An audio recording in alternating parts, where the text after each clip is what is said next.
নিচ্ছেন কিনা জানি না। পার্বত্য চট্টগ্রামের অবস্থা খুবই ভয়াবহ, এই ভূখণ্ডের অবস্থা খুবই ভয়াবহ। পার্বত্য চট্টগ্রাম আজকে মুসলিম কিংবা বাঙালিদের অবাধে বিচরণের জায়গা খুবই সংকীর্ণ হয়ে আসতেছে। পার্বত্য চট্টগ্রামে আজকে বিভিন্ন ক্ষুদ্রনী গোষ্ঠীর আড়ালে আজকে খ্রিস্টান মিশনারির অবাধে বিচরণ চলতেছে। খ্রিস্টান মিশনারিরা বাংলাদেশের এই ভূখণ্ডকে খ্রিস্টান রাষ্ট্র বানানোর নীল নকশা তৈরি করতেছে। এদিকে একই দিনে পার্বত্য চট্টগ্রামে গোলাগুলি, আবার বাইতুল মুকাররমে স্বৈরাচারের দালাল একজন বুজুর্গ আলেমের সন্তান আজকে এই লোক নিজের খতিবগিরির আশায়, নিজের খতিবগিরির লোভে আজকে বাংলাদেশের সবচাইতে বড় এবং প্রসিদ্ধ জাতীয় মসজিদকে কলঙ্কিত করেছে, আলেমদেরকে কলঙ্কিত করেছে। আমি এই কথাগুলোকে এক সূত্রে আবদ্ধ করার জন্য আপনাদের সামনে কথাগুলো বলতেছি। ইন্নাল হামদুলিল্লাহ নাহমাদুহু ওয়া নাস্তাঈনুহু ওয়া নাস্তাগফিরুহু ওয়া নু'মিনু বিহি ওয়া নাতাওয়াক্কালু আলাইহি ওয়া না'উযু বিল্লাহি মিন শুরুরি আনফুসিনা ওয়া মিন সাইয়্যাতি আ'মালিনা। من يهده الله فلا مضل له ومن يضلل فلا هادي له ونشهد أن لا إله إلا الله وحده لا شريك له. أما بعد فقد قال الله تبارك وتعالى في كلامه المجيد وفرقانه الحميد. أعوذ بالله من الشيطان الرجيم. بسم الله الرحمن الرحيم. لتجدن أشد الناس عداوة للذين آمنوا اليهود والذين أشركوا. صدق الله مولانا العظيم وصدق رسوله النبي الكريم ونحن على ذلك من الشاهدين والشاكرين والحمد لله رب العالمين. দারুন নাজাত আল ইসলামিয়া মাদ্রাসা বালক বালিকা শাখার উদ্যোগে আয়োজিত ছাত্রদের পাগড়ি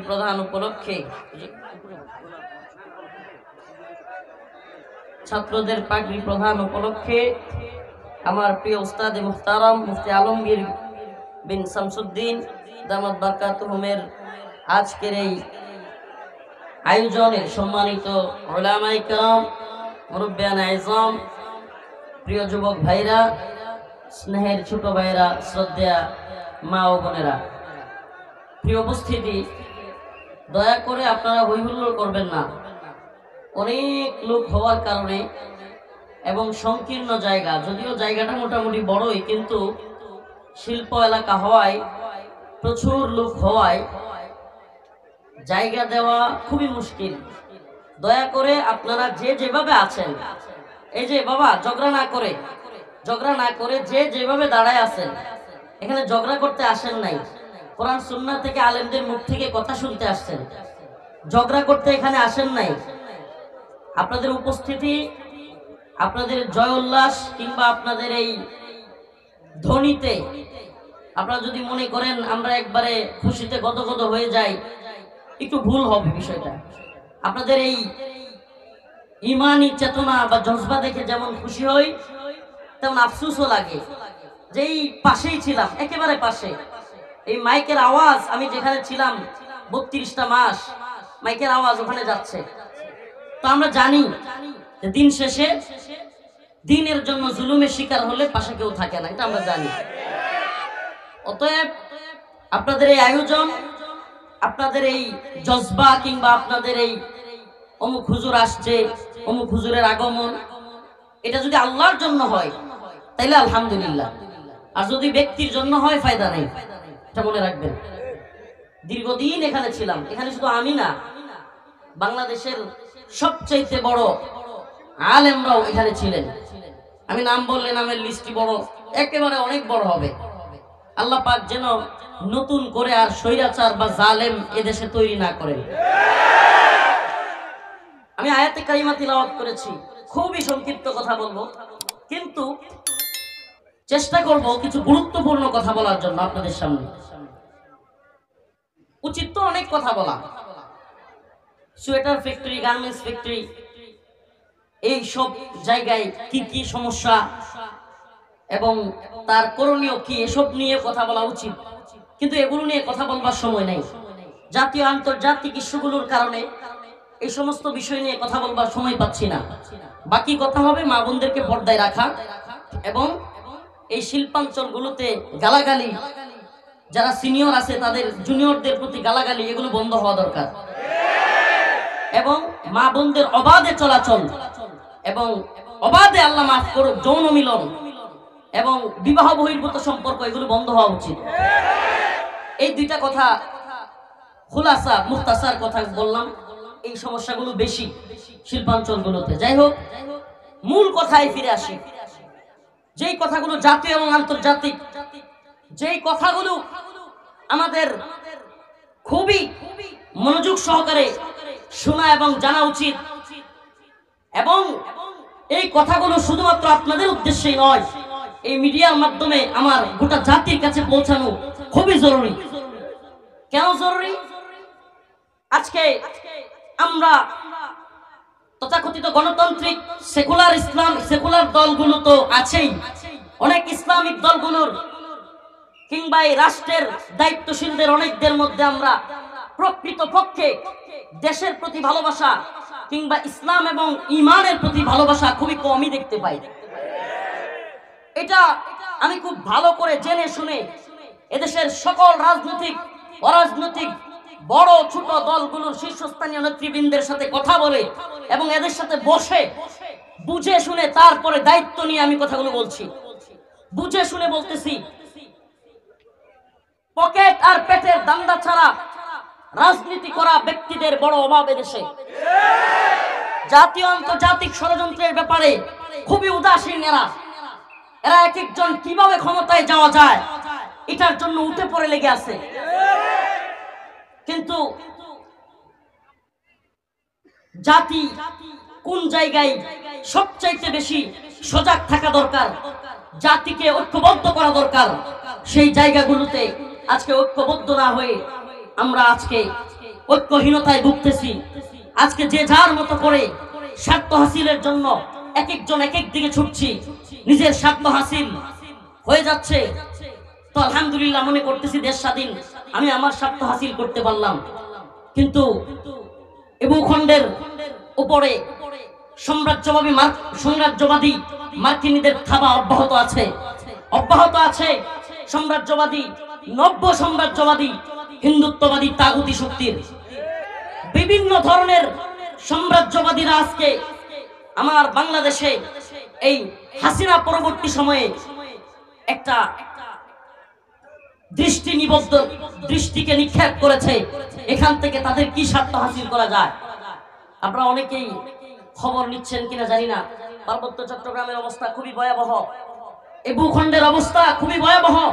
পার্বত্য চট্টগ্রাম আজকে মুসলিম কিংবা বাঙালিদের অবাধে বিচরণের জায়গা খুবই সংকীর্ণ হয়ে আসতেছে। পার্বত্য চট্টগ্রামে আজকে বিভিন্ন ক্ষুদ্রনী গোষ্ঠীর আড়ালে আজকে খ্রিস্টান মিশনারির অবাধে বিচরণ চলতেছে।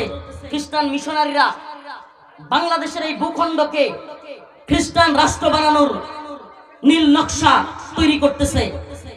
এদিকে একই দিনে পার্বত্য চট্টগ্রামে গোলাগুলি, আবার বাইতুল মুকাররমে স্বৈরাচারের দালাল একজন বুজুর্গ আলেমের সন্তান, আজকে এই লোক নিজের খতিবগিরির আশায়, নিজের খতিবগিরির লোভে আজকে বাংলাদেশের সবচাইতে বড় এবং প্রসিদ্ধ জাতীয় মসজিদকে কলঙ্কিত করেছে। আলেমদেরকে কলঙ্কিত করেছে। আমি এই কথাগুলোকে এক সূত্রে আবদ্ধ করার জন্য আপনাদের সামনে কথাগুলো বলতেছি। এক সময়ে পার্বত্য চট্টগ্রামে গোলাগুলি, আবার বাইতুল মুকাররম মসজিদের মধ্যে খতিবগিরি নিয়ে হামলা, এবং একই সময়ে ঠিক ক্ষুদ্রনী গোষ্ঠীর জনগণ বিক্ষুব্ধ হয়ে রাজপথে নেমে আসা। আপনারা এই চক্রান্ত বুঝতেছেন না। প্রিয় ভাই, স্লোগান একটু পড়ে কথাগুলো মনোযোগ সহকারে শোনার চেষ্টা করেন। একই সময়ে পার্বত্য চট্টগ্রামে গোলাগুলি, একই সময়ে বাইতুল মুকাররমে খতিবগিরি নিয়ে মারামারি, আবার পার্বত্য চট্টগ্রামের ক্ষুদ্রনী গোষ্ঠী রাস্তায় নেমে আসা, তারা আন্দোলন মুখর হয়ে যাওয়া, এবং তারা শান্তি চায় কিন্তু সেনা মোতায়েন চায় না। আশ্চর্যের বিষয়, শান্তি চায় কিন্তু কি চায় না? সেনা মোতায়েন চায় না। এই ধরনের কথা বলে ওই জায়গাটাকে আমার আপনার ইসলামের ভূমি এ ভূখণ্ড থেকে পৃথক করবার যেই ষড়যন্ত্র চলছে, আজকে আমরা সেই ব্যাপারে খবরই নেই। যেই ব্যাপারে আমাদের দৃষ্টি নিবদ্ধ রাখার কথা ছিল, যেটা আল্লাহ রাব্বুল আলামিন নিজে কোরআনে শত শত বছর আগে জানায় দিয়েছেন, لتجدن أشد الناس عداوة للذين آمنوا اليهود والذين أشركوا لتجدن أشد الناس عداوة للذين آمنوا اليهود والذين أشركوا। আল্লাহ পাক সুস্পষ্ট বলেছেন, তোমরা মানুষদের মধ্যে সবচাইতে বেশি মুসলিমদের, মুমিনদের শত্রু হিসেবে আদাওয়াত, শত্রুতা পাবে। আশাদ্দান নাস আদাওয়াতাল লিল্লাযিনা আমানুল ইয়াহুদ ওয়াল্লাযিনা আশরাকু। এদের এক দলের নাম হলো ইহুদি, আরেক দলের নাম হলো মুশরিক। একটু ধৈর্য সহকারে একটু মিলায়া দেখেন। এবার ফিলিস্তিনে মুসলমানদের উপর ভয়াবহ নির্যাতন করতেছে এই লোকগুলো কারা? ইহুদি। গোটা পৃথিবীতে সবচেয়ে বেশি মুসলিমরা নির্যাতিত দুইটা অংশে, একটা ফিলিস্তিন আর একটা কাশ্মীর। তো বলেন, কাশ্মীরে নির্যাতন করতেছে কারা? মুশরিক। আর ফিলিস্তিনে নির্যাতন করতেছে কারা? ইহুদি। আল্লাহ পাক জানায়া দিচ্ছেন অন্য এক আয়াতে। আল্লাহ পাক রব্বুল আলামিন বলেন, ইয়া আইয়ুহাল্লাযীনা আমানু লা তাত্তাখিযুল ইয়াহুদা ওয়ান নাসারা আউলিয়া বা'দুহুম আউলিয়াউ বা'দ ওয়া মান ইয়াতাওয়াল্লাহুম মিনকুম ফাইন্নাহু মিনহুম ইন্নাল্লাহা লা ইয়াহদিল কওমাজ যালিমিন। আল্লাহ পাক সুস্পষ্ট বলতেছেন, হে মুমিনরা, লা তাত্তাখিযুল ইয়াহুদা ওয়ান নাসারা আউলিয়া, তোমরা ইহুদি খ্রিস্টানদেরকে বন্ধু বানায়ো। বর্তমান ইসরায়েলকে আল্লাহ পাক সুস্পষ্ট কোরআনের ভাষায় বলতেছেন, বর্তমান ইসরায়েলকে বন্ধু বানায়ো, আমেরিকাকে বন্ধু বানায়ো। আল্লাহ পাক আমেরিকাকেও বন্ধু বানানোর কথা নিষেধ করতেছেন।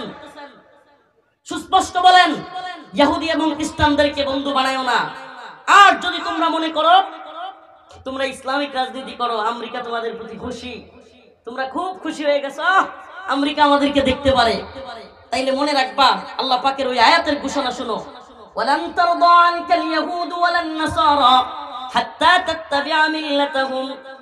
ওয়ালান তারদা আনকাল ইয়াহুদ ওয়ালান নাসারা, ইহুদি খ্রিস্টানরা কখনোই তোমাদের প্রতি রাজি খুশি হবে না। লান তারদা হাত্তা তাত্তাবিআ মিল্লাতাহুম, যতক্ষণ না তোমরা তাদের দলের মতো হয়ে যাবে। যখন মনে করবে যে হ্যাঁ এরা আমাদের জন্য নিরাপদ, তখনই এরা রাজি খুশি হবে, এর আগে না। প্রিয় ভাই, প্রিয় হাজিরিন, আল্লাহ পাক যেখানে সুস্পষ্ট জানায় দিচ্ছেন ইহুদি খ্রিস্টানরা মুসলমানদের বন্ধু নয়, মুশরিকরা মুসলমানদের বন্ধু নয়। আমাদেরকে কেউ কেউ কূটনীতি শিখাতে আসে, কেউ কেউ পররাষ্ট্রনীতি শিখাতে আসে। আমরা বলি পররাষ্ট্রনীতি আমরা বুঝি, কূটনীতি আমরা বুঝি, কিন্তু কূটনীতির নামে, পররাষ্ট্রনীতির নামে বাংলাদেশে আবারও যদি কেউ হিন্দুত্ববাদী, ব্রাহ্মণ্যবাদী, তাগুতি ইন্ডিয়ার বন্ধুত্বের আশা করে ক্ষমতায় আসবার চেষ্টা করে, তবে আমরা তার দাঁত ভাঙা জবাব দিব ইনশাআল্লাহ।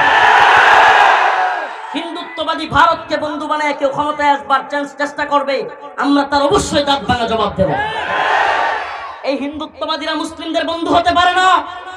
এই হিন্দুত্ববাদীদের প্রতিরক্ষা মন্ত্রী আজকে হুমকি দেয় যে বাংলাদেশের ব্যাপারে আমাদেরকে, আমরা সেনাবাহিনীকে বলেছি বাংলাদেশের ব্যাপারে সতর্ক অবস্থান রাখার জন্য, যুদ্ধের জন্য প্রস্তুত থাকার জন্য। আপনি কল্পনা করতে পারেন তারা আমাদেরকে হুমকি দেয়, ধমকি দেয়। আপনি দেখবেন যখনই ভারতের সরকারের দায়িত্বশীল কেউ হুমকি ধমকি দেয়, আপনারা দেখবেন আমাদের দেশের রাজনৈতিক দলের নেতাদের কণ্ঠ একটু পরিবর্তন হয়ে যায়। এটাতে কি প্রমাণ করে? এটাতে এটাই প্রমাণ করে এই রাজনৈতিক দলগুলোর নেতারা ভারতকে মোকাবেলা করার মতো ঈমানি হিম্মত রাখে না। মনে রাখবেন, এটা মুসলিমদের ভূখণ্ড। আল্লাহ পাক যেখানে বলেছেন কাম মিন ফিয়াতিন কালিলা গালাবাত ফিয়াতান কাসীরাতান বিইذনিল্লাহ, আল্লাহ পাক বলেছেন যদি ঈমানি শক্তিতে বলিয়ান হয়, আল্লাহর উপর আস্থা এবং বিশ্বাসে বলিয়ান হয়, ছোট্ট দল কেউ আমি আল্লাহ গালাবাত ফিয়াতান কাসীরাতান বিইذনিল্লাহ, বড় বড় দলের বিরুদ্ধে আমি আল্লাহ বিজয় দান করেছি। তাহলে আমাদের ভয় কিসের? আমাদের ভয় পাওয়ার কারণ আছে? কথা বলেন, ভয় পাওয়ার কারণ আছে?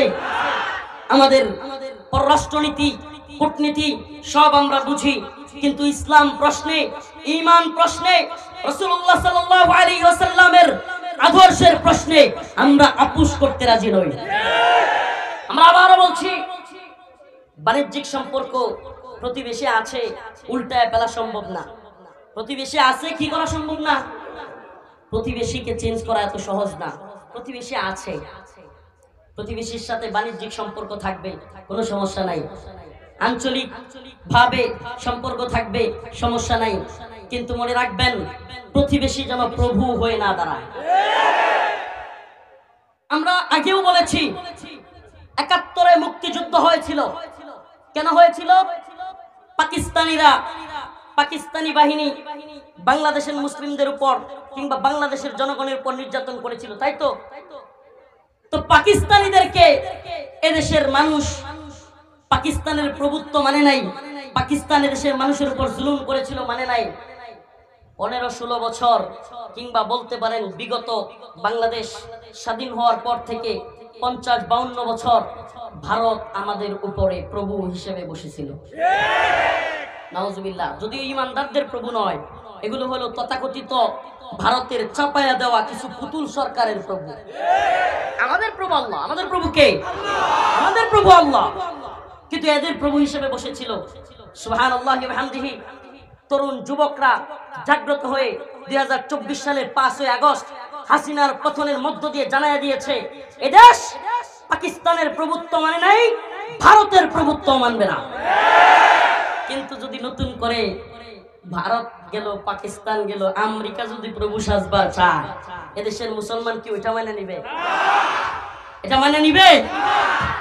আমেরিকা যদি স্বপ্ন দেখে যে বাংলাদেশে এখন আমরা আধিপত্য বিস্তার করব এবং বাংলাদেশের বর্তমান সরকার আমাদের পক্ষে থাকবে এবং তাদেরকে দিয়ে আমরা যা তা করব, মনে রাখবেন আমি এই ২০২৪ সালে হাসিনা পতনের মধ্য দিয়ে যতটুকু খুশি হয়েছি তার চাইতেও অনেক বেশি আমার ভালো লেগেছে এবং খুশি হয়েছি, হাসিনা যাওয়ার চাইতেও বেশি খুশি হয়েছি এই বাংলাদেশের যুবক তরুণেরা বন্দুকের নলার সামনে বুক পাতে দিতে শিখছে।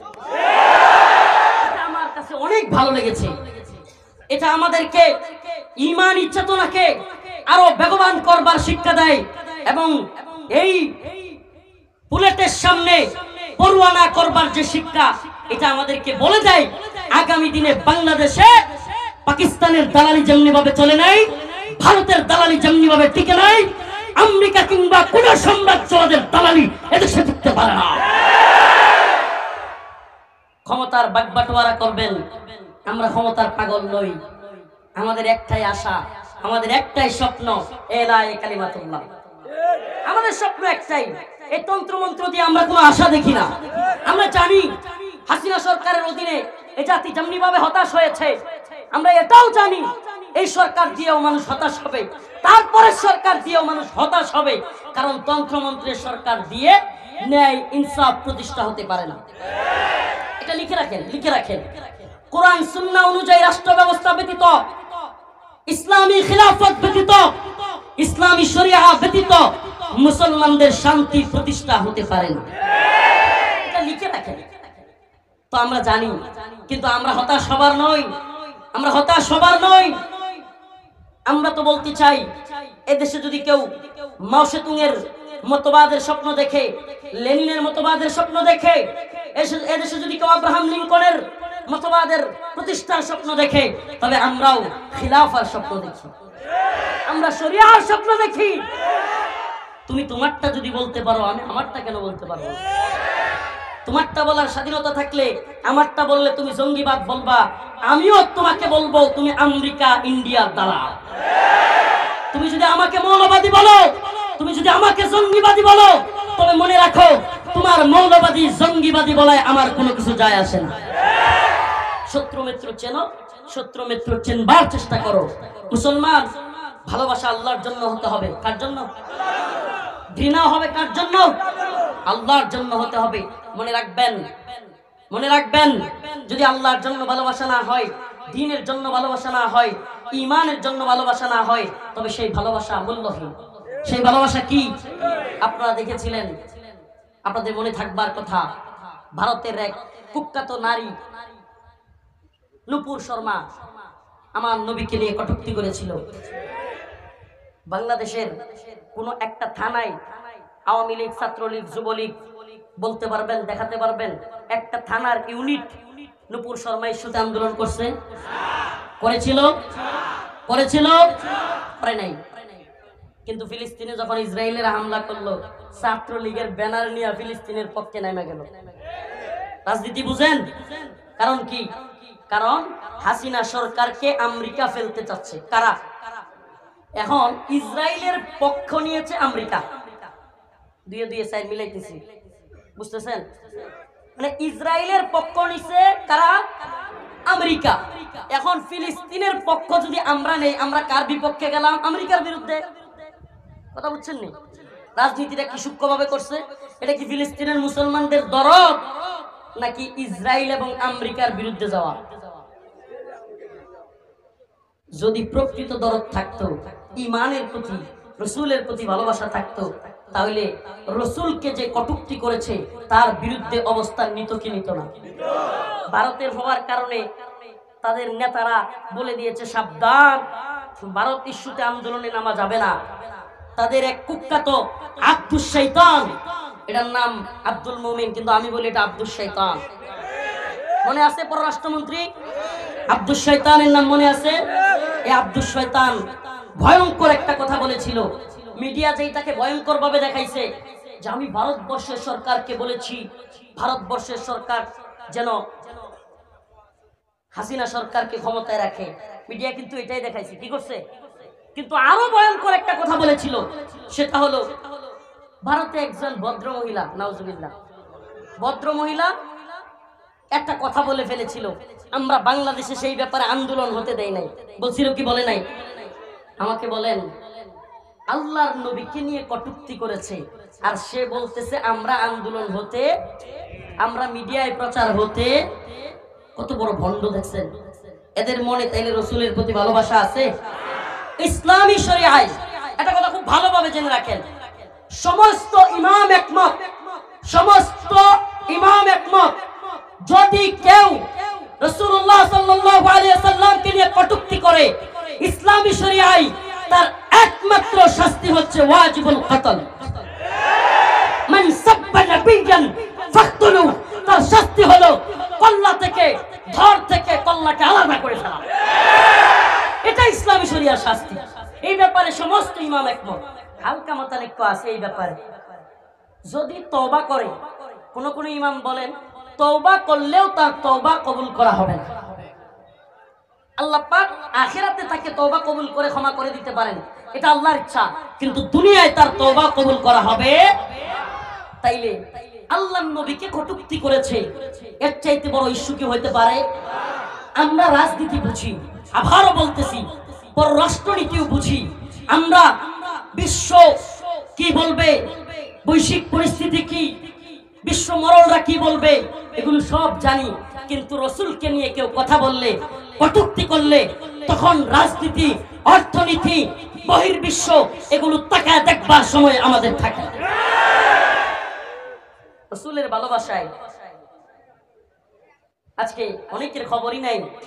আজকে শাহবাগের নাস্তিকদের পক্ষ নেওয়া সেই নাস্তিক প্রেমী মৌলবী পকেট আর পেটের দান্দাবাজ ফরিদউদ্দিন মাসউদ, এই ব্যক্তিটার পক্ষে লোক পাওয়া যায়, আশ্চর্য লাগে। অথচ ঈমানের দাবিতে রাসূলুল্লাহ সাল্লাল্লাহু আলাইহি সাল্লামের ভালোবাসায় ব্লগার রাজীব, অভিজিৎ রায়, ফয়সাল আরিফিন দীপন, ওয়াশিকুর রহমান বাবু সহ 13 সালে একের পর এক নবীকে নিয়ে কটূক্তিকারী এই নাস্তিক শাতেমগুলো যখন রাসূলকে নিয়ে কটূক্তি করতেছিল, গালি দিতেছিল, আম্মাজানদের চরিত্র হানি করতেছিল, আমার কিছু ভাইরা তাদের বিরুদ্ধে দাঁড়ায় গেল, তাদের বিরুদ্ধে প্রতিবাদ করলো, ফেসবুক অনলাইনে লেখালেখি করলো। আজকে হাসিনা তো চলে গেল, কিন্তু আজও পর্যন্ত আমার সেই শাতেম বিরোধী ভাইগুলো, আমার সেই ইশকে নবীর দাবিতে আশিকে রাসূলগুলো এখনো এখানে বন্দী অবস্থায় বছরকে বছর পড়ে আছে। দেখলাম না একদিন, আজকে আপনি একজন সিনিয়র দলের এত বড় লিডার হয়ে আপনাদেরকে ভালোবাসি, তবুও কথাগুলো বলতে বাধ্য হচ্ছি। আজকে শাহবাগ প্রেমী ওই নাস্তিকদের পক্ষ অবলম্বনকারী এই কুখ্যাত ফরিদউদ্দিন মাসউদের পক্ষ নেন। ফরিদউদ্দিন মাসউদকে বাঁচানোর জন্য তাকে আল্লামা বানায় দিচ্ছেন। এই ব্যক্তিটা আল্লামা সাইদি রাহিমাহুল্লাহর ফাঁসি দাবি করেছিল। এই সেই কুখ্যাত ব্যক্তি, মনে আছে আপনাদের? শাহবাগে গিয়া আল্লামা সাইদি রাহিমাহুল্লাহ যেই মানুষটা মাজলুম তার বিরুদ্ধে ফাঁসির দাবি করা, ফরিদউদ্দিন মাসউদের পক্ষ নেন। ফরিদউদ্দিন মাসউদের পক্ষ নিয়া তালই পরিচয় দিয়া থানা ঘেরাও করবেন, তারপরে বলেন যারা ফরিদউদ্দিন মাসউদের বিরুদ্ধে তারা নাকি ইসলাম বিদ্বেষী। নাউজুবিল্লাহ। আরে ফরিদউদ্দিন মাসউদ নিজেই তো ইসলাম বিদ্বেষী। যে ব্যক্তি আল্লামা সাইদি রাহিমাহুল্লাহর ফাঁসি দাবি করে, যে ব্যক্তি 1 লক্ষ মুফতির ফতোয়া তৈরি করে জিহাদের বিরুদ্ধে অবস্থান নেয়, এই ব্যক্তি নিজের ঈমান নিয়েই তো টানাটানি। আর সেই ব্যক্তিকে নিয়ে আজকে এত বড় জজবা দেখান, হুঙ্কার দেখান, অথচ ইশক নবীর দাবিতে আল্লাহ কসম আল্লাহ কোন পীর, কোন মুফতি, কোন শাইখুল হাদিস, কোন বড় বড় আলেম আল্লাহর কাছে জবাব দিতে পারবে না। ইশক নবীর দাবিতে বছরকে বছর কারাবন্দী অবস্থায় আমার ভাই আরাফাত, আমার ভাই সাইমুম, আমার ভাই আব্দুস সাবুর, আমার ভাই আরিফ সহ আমার ভাই আসাদ, কতগুলো নাম বলবো। কারাগারে যখন ছিলাম বিভিন্ন সময় কোর্টে যেতাম, কোর্টের গাড়িতে ওই প্রিজন ভ্যানের মধ্যে দেখা হইতো আল্লাহ এক একটা যেন জান্নাতি যুবক, এক একটা যেন জান্নাতি যুবক। উম্মার প্রতি তাদের ফিকির, এক একটার 1টা 2টা 3টা করে ফাঁসি লেগে আছে, অথচ এদের মনের ভিতরে উম্মার প্রতি যে দরদ দেখেছি, আলেমদের প্রতি যে ভালোবাসা দেখেছি, দেশ এবং দেশের অবস্থান নিয়ে ওদের ফাঁসি বাদ দিয়া যে চিন্তা দেখেছি, সেই ভাইগুলো কারাগারে পড়ে আছে। কোথায়? একদিন তো আপনাদের ইশকে নবীর দাবিতে হুঙ্কার দেখলাম না। কষ্ট লাগে, আপনাদেরকে ভালোবাসি আল্লাহ, যে যেই পথে কাজ করতেছেন, যে দলেরই হন, আপনাদেরকে ভালোবাসি। আপনারা বুঝেন না, অনেকেই দল করেন, মনে করেন হুজুররা মনে হয় এই দলের বিরুদ্ধে। ওয়াল্লাহি দলের পক্ষে বিপক্ষে অবস্থান নেওয়া আমাদের জন্য কাজ নয়। আমরা চাই উম্মাহ ঐক্যবদ্ধ হোক, কিন্তু যখন দেখি শাহবাগের কুখ্যাত মৌলবীর পক্ষ নিয়া থানা ঘেরাও করব, তারপরে বলে যারা তার বিরুদ্ধে যায় ইসলামের বিদ্বেষী, তখন অন্তরে কষ্ট লাগে। আমি চাই এই জরুন কোনাবাড়ির এই প্রোগ্রাম থেকে আমার আওয়াজ হয়তো কারাগারেও যাচ্ছে, যেখানে দীর্ঘ 32টা মাস কাটিয়ে দিয়েছিলাম। যদি চাই এই আওয়াজ ছড়ায় পড়ুক সবার অন্তরে ইশকে নবীর দাবিতে। আজকে আমাদের ভাইগুলো দীর্ঘদিন যাবৎ বন্দী, বহির্বিশ্বের ধ্বজাধারীরা ভারতের চাপে, বহির্বিশ্বের চাপে আমাদের দেশে যেই সরকারি আসে এই ভাইগুলোর জামিনের ব্যবস্থা করতে চায় না।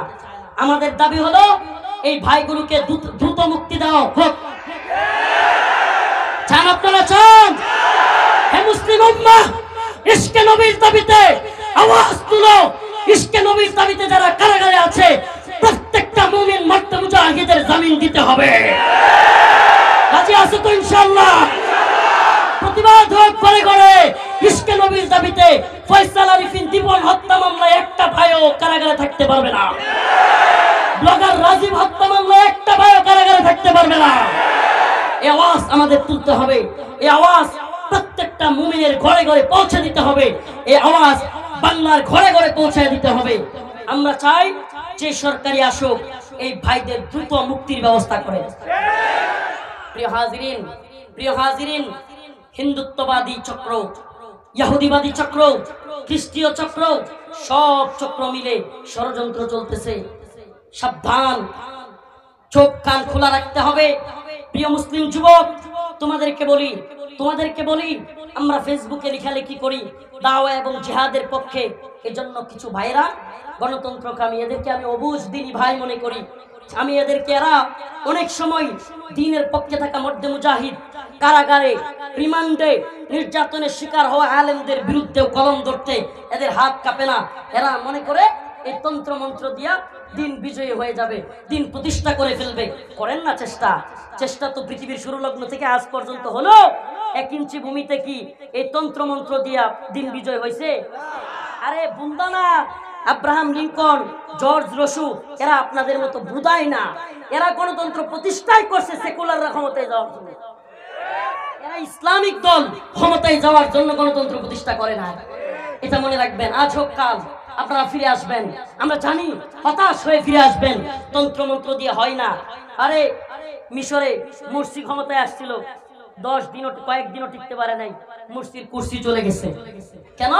দিন প্রতিষ্ঠা করার চেষ্টা করলেই এই বহির্বিশ্ব নামদারি ভণ্ডরা আপনাকে বাধা দিবেই। আপনি তন্ত্র মন্ত্র দিয়ে দিন বিজয়ী করতে পারবেন না, এ সম্ভব না।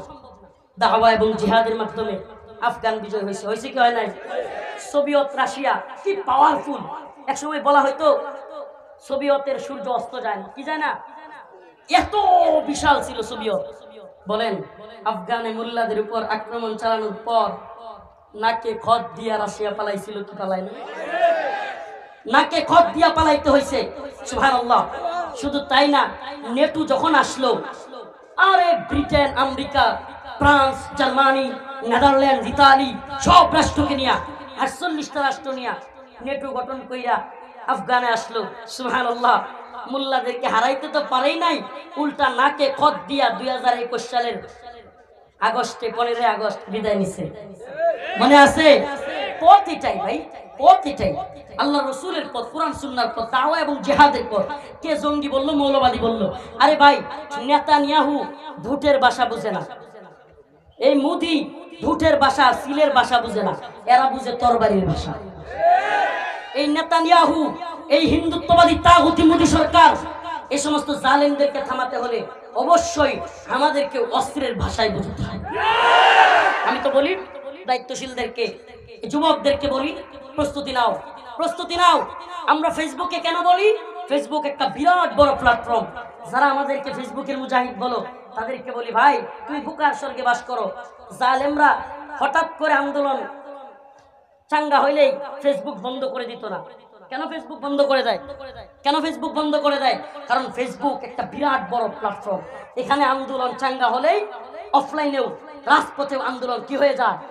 চাঙ্গা হয়ে যায়। তুমি আমাকে ফেসবুকের মুজাহিদ বলো, মনে রাখবা ফেসবুক একটা বিরাট বড় দাওয়াতি প্ল্যাটফর্ম।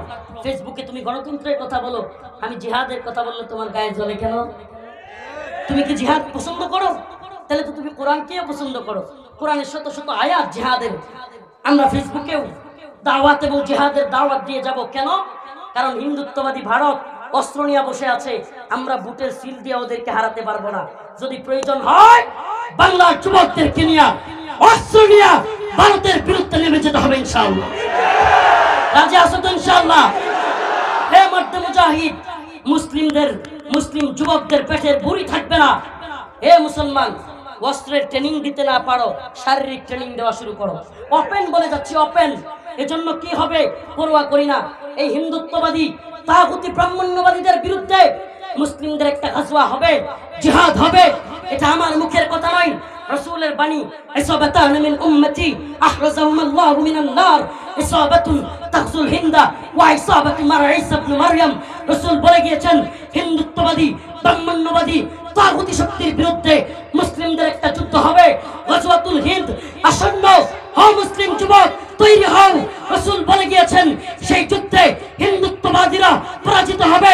শুধু পরাজিতই হবে না, মুসলিম যুবকরা হিন্দুত্ববাদী নেতাদের কল্লা ধরে ধরে টেনে হিচড়ে বাইতুল মাকদিসের দিকে নিয়ে যাবে ইনশাআল্লাহ। তৈরি আছো তো ইনশাআল্লাহ? আমরা সেই দাওয়াত এবং জিহাদের পক্ষে কাজ করি। আমি তো বলি যুবকদের এখন থেকে ট্রেনিং দেওয়া দরকার। ওরা আমাদেরকে ভয় দেখাবে, আমরাও তৈরি থাকবো, ইমানই বলে বলিয়ান হব। আবারও বলি যেই জাতি বুলেটের সামনে দাঁড়াতে শিখে গেছে সেই জাতিকে ভয় দেখায় আল্লাহ পাক আমাদের সবাইকে কোরআন সুন্নাহ অনুযায়ী দাওয়াত এবং জিহাদের পথে পরিচালিত করুন। সবাই বলেন আমিন। এরপরে আরো আলোচক রয়েছেন বাংলাদেশের একজন বিখ্যাত কারি, আমার খুব ভালো লাগে যার তিলাওয়াত, প্রিয় আসাদ ভাই আসছেন আজকে আপনাদের সামনে